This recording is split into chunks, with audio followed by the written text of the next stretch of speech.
Haqiqiy turk choyi bardakka damlash uslubini maxsus samovarda ko'rib chiqamiz. Videoni oxirigacha ko'ring.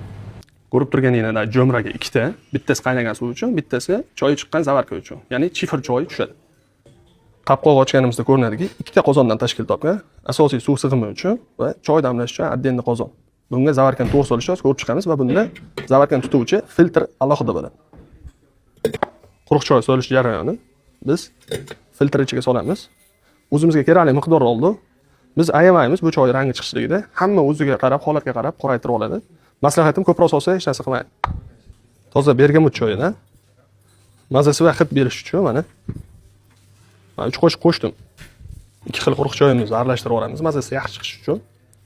Bitta jihatga e'tibor beringda. Bu ikkinchi qozon, ya'ni zavarka turadigan qozonimizni qaynoq suv o'rab turadi. To'g'ridan to'g'ri gaz pelletida yo bir qizdirilmaydi, chunki choy qo'yadi. Qo'ymasligi uchun ham samovar shunaqa texnikada ishlanadi. Issiq suv o'rab turadi doimiy holatda. Maqsad qora choy quyib, mazasi bundan-da achchiq chiqib ketmasligi uchun. Agar sizlarda boshqa suv qaynatadigan samovar bo'lsa, o'shandan qaynoq suvni olib foydalanish tavsiya beraman. Chunki bu atrofidagi suv sig'imi oz, o'zini damlashi uchun yetish kerak.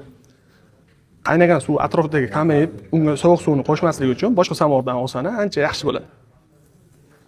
Yaqinroq olib kelaman.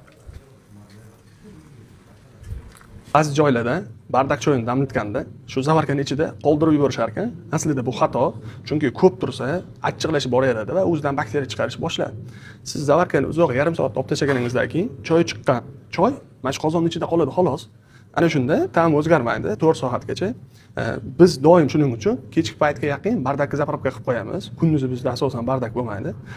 Obedlardan bittadan keyin bardak topishinglar mumkin. Ayniqsa kechqurun ko'pchilik ishdan keyin og'ir ovqat yegandan keyin bardak ichib kirib ketishadi. Aziz do'stlar, bizda 20 minut o'tdi. Shu bilan yarim soat yaqinroq keling operator.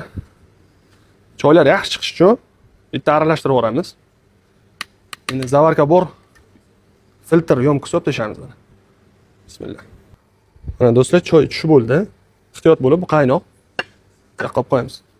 Ko'rishingiz mumkin, choy chiqqan choy qozonning ichida qoldi, atrofi qaynagan oddiy kipto, qaynagan suv.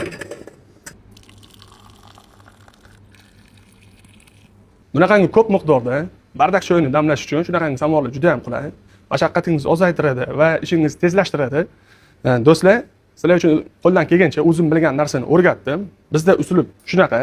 Qayda boshqacha bo'lsa, izohlarda qoldiringlar. Qisqacha mehnatimizni yurakcha bilan baholab, obuna bo'lishni unutmang. Bardak choyimiz hammaga yetadi. Mehmon bo'lishni unutmang.